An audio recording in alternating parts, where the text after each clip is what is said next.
Hi family, I want to talk to you about baking essentials. This year I've decided to stop buying store-bought baking goods and do it myself. And I hope to inspire you to do the same also. I get asked a lot of questions about baking, so I hope that this video helps to get you started with your baking journey. So let's start with flour types. Get to know the different type of flours that you need. So you have all-purpose flour, which is good for making things like cakes, cookies, pastries, biscuits. It has a lower protein content and less gluten, which gives it a less chewy consistency, hence not the best choice if you're making bread. If you want to make bread, you need a bread flour or strong flour, which is used to making bread, okay? Now, because it needs to be light and open and airy like pizzas, pastas, bread, it has a higher protein content. So the gluten gives the baked goods the structure that it needs, the elasticity, and it helps traps the air bubbles, which causes baked goods to rise, basically, right? So you also have self-raising flour, which is just a combination of all-purpose flour, baking powder, and salt. It is used to make things like cakes, muffins, pancakes, biscuits, and scones, and a lot of other things. The baking powder in there, which just acts as a rising agent to help the baked goods to rise. That's all the baking powder is kind of doing, but it's different from the yeast, okay? So on the topic of yeast, now yeast is a rising agent also, but it releases carbon dioxide when it hits the sugar and the starches in the dough, and this causes it to rise, becomes fluffy. Yeast also contributes to the flavor of the bread or the things that you're baking and improves the texture of the baked goods, okay? You also have baking powder, as we spoke about before, which is just a dry chemical rising agent, different from the yeast, and this is used in baked goods also, just for it to rise. It is commonly used in cakes, scones, and pastries, as I mentioned before, but not a great thing for breads.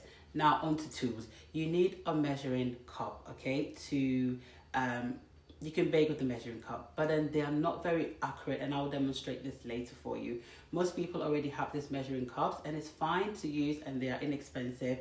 Measuring cups can vary as much as 25% as in accuracy. It's not very accurate. So a kitchen scale is great. It provides accurate measurements, and you can scale your measurements to ensure that your baked goods are consistent in size and then they bake evenly. They are also inexpensive. You can get a cheap one, and it's a great tool to have, okay? You can have a stand mixer also. It is efficient for kneading large batches of dough, saving time and effort compared to hand kneading, okay? They can be a bit pricey, but it's a great tool to have. You can, of course, always do it by hand, but it takes time and effort. And if you bake a lot, like myself, then a stand mixer is your best option. And as mentioned, you can have a hand mixer, which is cheaper option, but with that, you're basically stuck to one place and you can't really move around to do other things as well. Now you also be needing a rolling pin. You can see that in the background, I'll show you. A rolling pin to kind of roll out your dough. It's inexpensive, you can get it anywhere.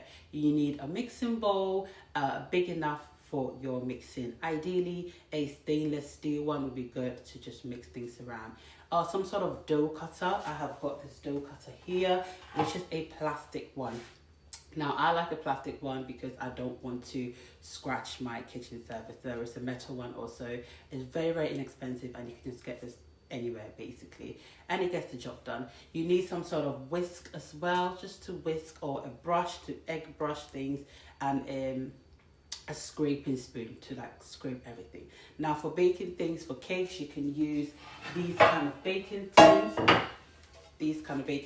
to line with a paper, parchment paper, and then you can kind of get your cake out so it doesn't get stuck, okay? For bread, I can show you the tins later. For bread, you can have a bread tin, or you can also buy this one and just use it to bake bread normally as you would. With the other tin that closes, when I'll show you in a bit, you can kind of have like that store-bought feel bread. You can also have a muffin tray to do your cupcakes and everything else in it.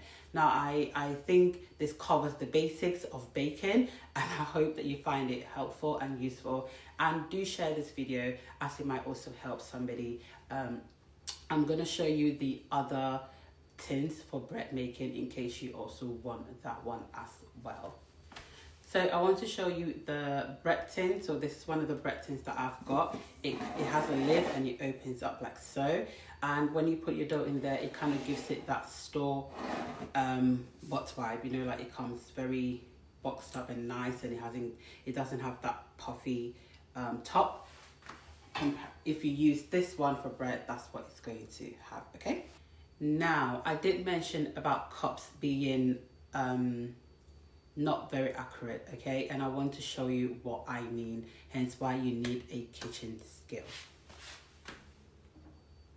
So this is one of the measuring cups that I've got. This says it's 1 cup, okay, which is about 236 mils. 1 cup of water. I've put some water in here. I've also got this jug, and it has like milliliters and ounces and cups and pints on the sides.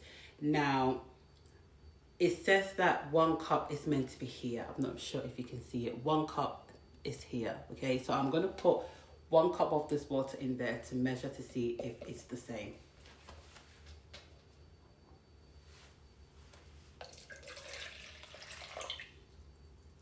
Here you go.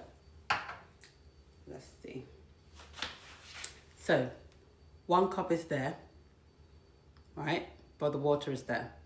So that 1 cup and this 1 cup is clearly not the same. Hence why I strongly advise that you use a kitchen scale. You know, I've got this kitchen scale that I got off Amazon, really inexpensive, and you can just get one, and it is the most accurate way of baking, okay, because baking is like science, right? If you don't get the measurements right, once it gets into the oven, that's it. There's nothing else that you can do about it. But anyway, I hope this baking essential quick video helps you in your baking journey, and if you found this helpful, please go ahead and share, like, comment below, ask me anything else that you want to know, and I'll see you in my next baking video. Take care of yourself. Bye.